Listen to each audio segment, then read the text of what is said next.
പിതാവിൻ്റെയും പുത്രൻ്റെയും പരിശുദ്ധാത്മാവിൻ്റെയും നാമത്തിൽ ആമേൻ. എൻ്റെ പ്രിയപ്പെട്ടവർ, ഇന്ന് നവംബർ 26 ബുധനാഴ്ച. അമ്മേ പരിശുദ്ധ അമ്മേ, അമ്മേ പരിശുദ്ധ ദൈവമാതാവേ, കൃപാസനത്തിലൂടെ ഞങ്ങൾക്കും ഞങ്ങളുടെ ദേശത്തിനും അമ്മ മധ്യസ്ഥം തേടി തന്ന എല്ലാ അനുഗ്രഹങ്ങൾക്കും കൃപകൾക്കും ഞങ്ങളിപ്പോൾ ഹൃദയം നിറഞ്ഞ നന്ദി പറയുന്നു.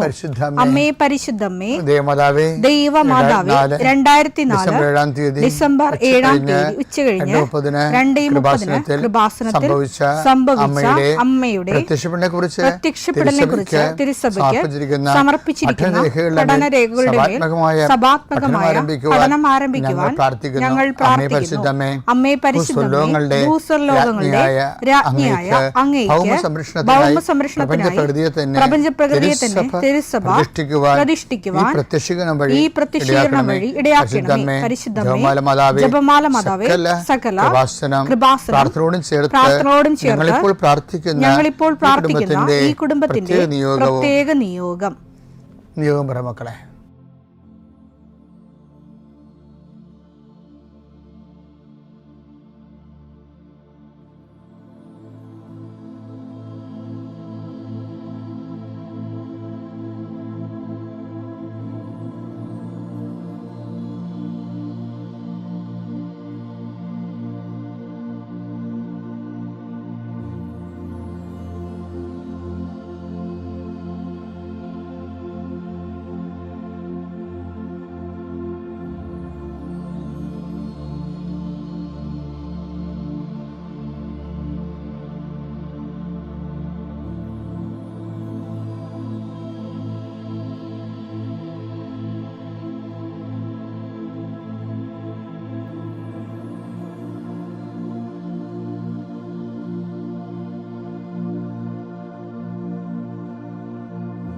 അമ്മയുടെ പ്രത്യക്ഷീകരണത്തിന്റെ ഈ അനുഗ്രഹവേളയിൽ ഞങ്ങൾക്ക് സാധിച്ചു തരുവാൻ കനിയണമേ. ആമേൻ. വിശ്വാസ പ്രമാണം. സർവശക്തനായ പിതാവും ആകാശത്തിന്റെയും ഭൂമിയുടെയും സൃഷ്ടാവുമായ ദൈവത്തിൽ ഞാൻ വിശ്വസിക്കുന്നു. അവിടുത്തെ ഏകപുത്രനും ഞങ്ങളുടെ കർത്താവുമായ ഈശോമിശിഹായിലും ഞാൻ വിശ്വസിക്കുന്നു. ഈ പുത്രൻ പരിശുദ്ധാത്മാവിനാൽ ഗർഭസ്ഥനായി കന്യകാമറിയത്തിൽ നിന്ന് പിറന്ന് പൊന്തിയോസ് പീലാത്തോസിന്റെ കാലത്ത് പീഡകൾ സഹിച്ച് കുരിശിൽ തറയ്ക്കപ്പെട്ട് മരിച്ച് അടക്കപ്പെട്ട് പാതാളങ്ങളിൽ ഇറങ്ങി മരിച്ചവരുടെ ഇടയിൽ നിന്ന് 3-ാം നാൾ ഉയർത്ത് സ്വർഗത്തിലേക്ക് എഴുന്നള്ളി സർവശക്തിയുള്ള പിതാവായ ദൈവത്തിന്റെ വലതുഭാഗത്തിരിക്കുന്നു. അവിടെ നിന്ന് ജീവിക്കുന്നവരെയും മരിച്ചവരെയും വിധിക്കുവാൻ വരുമെന്നും ഞാൻ വിശ്വസിക്കുന്നു. പരിശുദ്ധാത്മാവിലും ഞാൻ വിശ്വസിക്കുന്നു. വിശുദ്ധ കത്തോലിക്കാ സഭയിലും പുണ്യവാന്മാരുടെ ഐക്യത്തിലും പാപങ്ങളുടെ മോചനത്തിലും ശരീരത്തിന്റെ ഉയർപ്പിലും നിത്യമായ ജീവിതത്തിലും ഞാൻ വിശ്വസിക്കുന്നു. ആമേൻ. സുഖസ്ഥനായ ഞങ്ങളുടെ പിതാവേ, അങ്ങയുടെ നാമം പൂജിതമാകണമേ. അങ്ങയുടെ രാജ്യം വരണമേ. അങ്ങയുടെ തിരുമനസ് സ്വർഗത്തിലെ പോലെ ഭൂമിയിലും ആകണമേ. അന്നു വേണ്ടുന്ന ആഹാരം ഇന്ന് ഞങ്ങൾക്ക് തരണമേ. ഞങ്ങളോട് തെറ്റ് ചെയ്യുന്നവരോട് ഞങ്ങൾ ക്ഷമിക്കുന്നത് പോലെ ഞങ്ങളുടെ തെറ്റുകൾ ഞങ്ങളോടും ക്ഷമിക്കണമേ. ഞങ്ങളെ പ്രലോഭനത്തിൽ ഉൾപ്പെടുത്തരുതേ, തിന്മയിൽ ഞങ്ങൾ രക്ഷിക്കണമേ. ആമേൻ. നന്മ നിറഞ്ഞ മറിയമേ, സ്വസ്തി. കർത്താവ് അങ്ങയുടെ കൂടെ സ്ത്രീകളിൽ അങ്ങ് അനുഗ്രഹിക്കപ്പെട്ടവളാകുന്നു. അങ്ങയുടെ ഉദരത്തിൻ ഫലമായി ഈശോ അനുഗ്രഹിക്കപ്പെട്ടവനാകുന്നു. പരിശുദ്ധ മറിയമേ, തമ്പുരാന്റെ അമ്മേ, പാപികളായ ഞങ്ങൾക്ക് വേണ്ടി ഇപ്പോഴും ഞങ്ങളുടെ മരണസമയത്തും തമ്പുരാനോട് അപേക്ഷിക്കണമേ. ആമേൻ. കർത്താവേ, നിന്റെ ഉന്നതമായ നാമത്തിന് സ്വസ്ഥം ചെയ്യുന്നു. കർത്താവേ, നിന്റെ വിശുദ്ധ പൗരോഹിത്യത്തെ മഹത്വപ്പെടുത്തണമേ. കർത്താവേ, സഭയിലുള്ള സാന്നിധ്യം ദൃഢമാക്കണമേ. 39 വർഷം ഞാൻ അർപ്പിച്ച കൃപാന്റെ യുഗതിയായി കൃപാസ്ഥാന ജീവനോടെ പ്രത്യക്ഷപ്പെട്ട മാതാവിൻ്റെ മാധ്യസ്ഥയിൽ അത്താറയിൽ നടന്ന 10,000-കണക്കിന് ആരാധന ശക്തിയാൽ മക്കളില്ലാത്തവർ ഓർത്ത് പ്രാർത്ഥിക്കുന്ന ഈശോയെ, ആശുപത്രി കിടക്കുന്നവരെ ഓർത്ത് പ്രാർത്ഥിക്കുന്നു. ഓരോ ബിസിനസ് ചെയ്തിട്ട് തകർന്നു പോകുന്നവരെ കർത്താവ് ഇന്നെങ്കിലും 10 പൈസ കിട്ടുക ഈശോയെ, കച്ചവടം ചെയ്തിട്ട് നിവൃത്തിയില്ലാതിരിക്കുന്നവരുണ്ട്.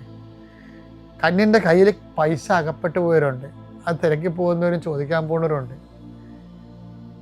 അപ്പം അവരെല്ലാം അവരുടെ ഉദ്യമങ്ങളെല്ലാം കർത്താവ് കൊച്ചു തോബിയാസിനെ നീ വിട്ടില്ലേ, കടങ്ങൾ തിരിച്ചു കിട്ടും മേടിക്കാൻ വേണ്ടി. അതുപോലെ അന്ന് റാഫേൽ മാലാഖനൊക്കെ നീ കൂടെ വിട്ടില്ലേ, ഞങ്ങൾക്ക് നഷ്ടപ്പെട്ടത് തിരിച്ചു വിട്ട മേടിക്കാൻ വേണ്ടി വിടുന്നവരുടെ കൂടെ പരിശുദ്ധമേ നീ കൂടെ വിടണമെന്ന് പ്രാർത്ഥിക്കുന്നു ഈശോ. കർത്താവ് ഞങ്ങളുടെ മക്കളെ ഓർത്ത് പ്രാർത്ഥിക്കുന്നു. അവിടെ ക്രിസ്മസ് പരീക്ഷയ്ക്ക് വേണ്ടി മക്കൾ ഒരുങ്ങാൻ പോവുകയാണ് ഈശോയെ. ആത്മാർത്ഥമായി പഠിക്കുന്ന മക്കളുണ്ട് ഈശോയെ, പഠിച്ചിട്ട് കയറാത്ത മക്കളുണ്ട്, പഠിക്കാൻ പറ്റാത്തവരുണ്ട് ഈശോയെ. വീട്ടിലെ സ്ഥിതി കാരണം മനസ്സ് മരവിച്ചിരിക്കുന്ന കുഞ്ഞുങ്ങളുണ്ട്. അവരെല്ലാം ഞാൻ ആശീർവദിക്കുന്നു. എൻ്റെ കർത്താവിൻ്റെ ഉന്നതമായ നാമത്തിൽ, സഭയുടെ അധികാരത്തിൽ, കുരിശടയാളത്തിൽ, കൃപാസ്ഥാനത്താറെ ജീവനോടെ പ്രത്യക്ഷപ്പെട്ട മാതാവിൻ്റെ മധ്യസ്ഥ രോഗപീഠകളെ ഈശ്വരനാമത്തിൽ സൗഖ്യം പ്രാപിക്കട്ടെ. നമ്മളെ ഇങ്ങനെ ഒരു കർത്താവിൻ്റെ ഇൻറ്റിമസിയിലേക്ക് എങ്ങനെ ജീവിക്കാൻ പറ്റും എന്നതിനെക്കുറിച്ചാണ് ഈ ദിവസങ്ങളെല്ലാം ഡിസ്കസ് ചെയ്യണത്. അതിനകത്ത് ഇൻറ്റിമസിയിലേക്ക് വരാം. ഈശോയുടെ എൻ്റെ നിർമ്മലനാകാൻ എന്ത് ചെയ്യണമെന്നതിനെക്കുറിച്ചും കർത്താവ് സ്റ്റാറ്റസ് എന്താണ്, ആ സ്റ്റാറ്റസ്, ആ ഇൻറ്റിമസിയുടെ സ്റ്റാറ്റസ് നിലനിർത്താൻ വേണ്ടി ശ്രദ്ധിക്കേണ്ട കാര്യങ്ങളുണ്ട്. അതാണ് നമ്മൾ നോക്കുന്നത്. ഇപ്പം ഇന്ന് എനിക്ക് നിങ്ങളോട് പറയാനുള്ളത്, കർത്താവ് ഒരു വാക്ക് പറഞ്ഞില്ലേ, ഡബിൾ മൈൻഡഡ് ഉണ്ടാകരുത്. അത് ഇൻറ്റിമസി കീപ്പ് ചെയ്യാൻ പറ്റിയ ഏറ്റവും നല്ലൊരു സൂത്രമാണത്, ഡബിൾ മൈൻഡഡ്. ഈ ഡബിൾ മൈൻഡഡ് കാര്യം ഒരിക്കലും കർത്താവ് അത്ര ഉൾക്കൊള്ളത്തില്ല. എന്നാലും കർത്താവ് അതുകൊണ്ട് കർത്താവ് പറയും, നിങ്ങൾ കലപ്പേ കൈവച്ചാൽ എൻ്റെ ജോലിയും ശുശ്രൂഷയും. ജീവിതം എന്ന് പറഞ്ഞാൽ എന്താണ്? ഞങ്ങൾ അച്ഛന്മാരും സിസ്റ്റേഴ്സും ഉള്ള പോലെയുള്ളതല്ല, എല്ലാം കർത്താവിൻ്റെ ജോലിയാണ്. ജീവിതം വിശ്വാസിയെ സംബന്ധിച്ചിടത്തോളം എല്ലാം കല്യാണം കഴിച്ച് ജീവിച്ചാലും, തൊഴിലെടുത്ത് ജീവിച്ചാലും, ഏകസ്ഥരായാലും, വിധവയായാലും നമ്മളെല്ലാം ചെയ്യണത് എന്താണ്? കർത്താവിൻ്റെ വിശ്വാസിയെ സംബന്ധിച്ചിടത്തോളം ഈ എൻ്റെ നിർമ്മലനുള്ള സ്റ്റാറ്റസ് വരുമ്പോൾ എല്ലാം കർത്താവിൻ്റെ ജോലിയാണ് നമ്മൾ ചെയ്യണത്. ഈ കർത്താവിൻ്റെ ജോലി അത് കർത്താവിൻ്റെ നാമത്തിൽ ചെയ്യുമ്പോഴാണ് കർത്താവിൻ്റെ ജോലിയാണ്. പക്ഷെ കർത്താവിൻ്റെ നാമത്തിൽ മാത്രം ചെയ്താൽ കർത്താവിൻ്റെ ജോലി ആകത്തില്ല. അതിനെന്ത് ചെയ്യണമെന്നറിയാവോ? ഡബിൾ മൈൻഡഡ് ആകരുത്. ബൈബിൾ പറയുന്ന ഏറ്റവും നല്ല തീമാണ് double mind. Don't be double minded.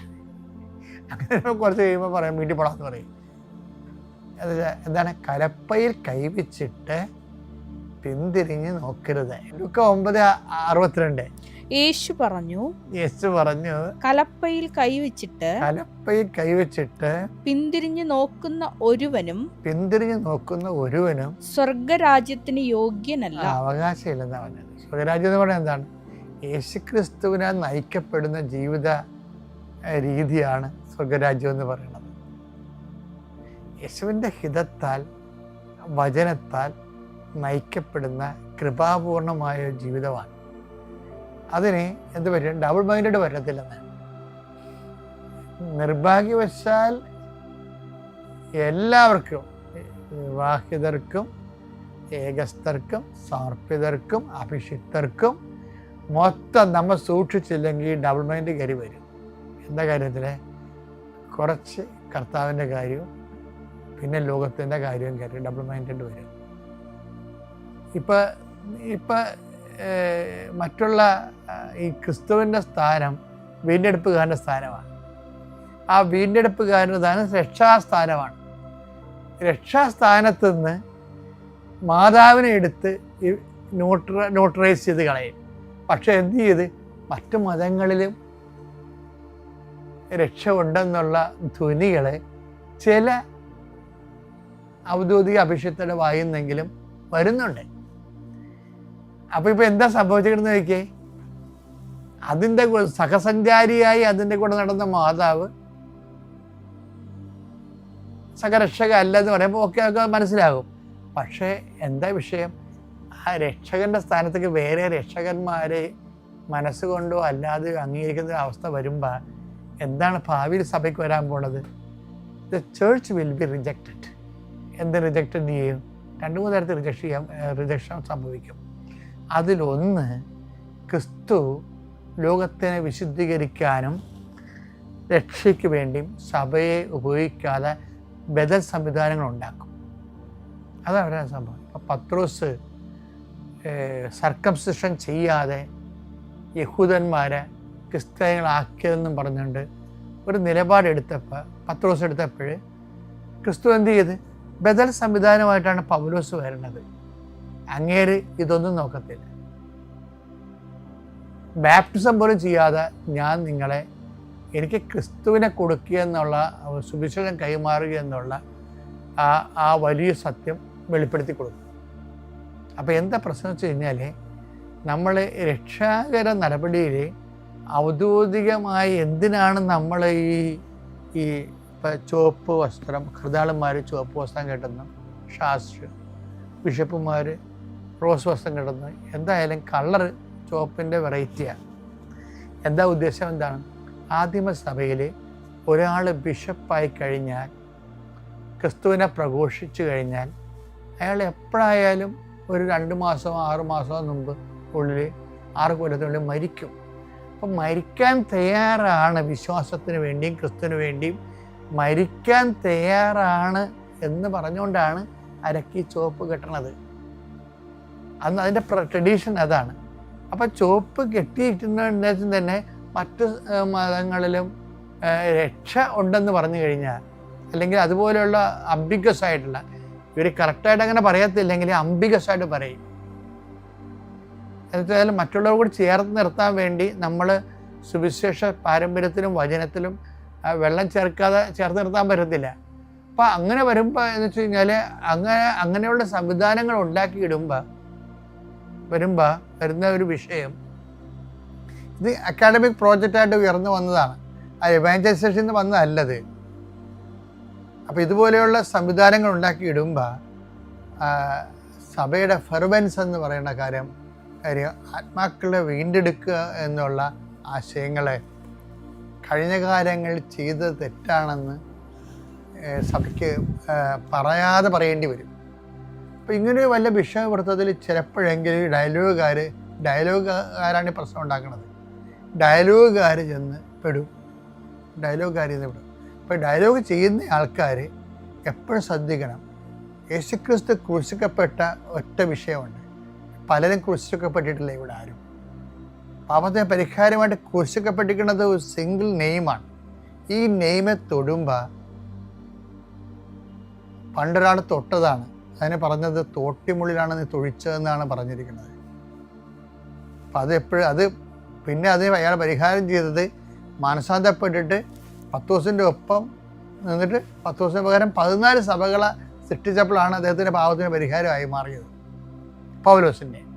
അപ്പോൾ എപ്പോഴും ഈ വിഷയത്തിൽ പൊതുവെ ഒരു ജാഗ്രത പാലിക്കേണ്ടതാണ്. അല്ലെന്നുണ്ടെങ്കിൽ സുവിശേഷവൽക്കരണം എന്ന സംഭവം എടുത്തിട്ട് നമ്മളെ ഇങ്ങനെ കാറ്റുകൊള്ളാൻ വിട്ടിട്ട് കർത്താവ് ലോകത്തിൻ്റെ രക്ഷയ്ക്ക് വേണ്ടി വേറെ സംവിധാനം ഉണ്ടാക്കും. പാരൽ സംവിധാനം. ഈ അവാന്തര സഭാ സമൂഹങ്ങളുടെ വളർച്ച നോക്കുമ്പോൾ ഒക്കെ മനസ്സിലാവുന്നത്. അപ്പം തൽക്കാലം ഞാൻ പറഞ്ഞ മനസ്സിലായിട്ടില്ലേ? ഓക്കെ അല്ലേ? ശരി.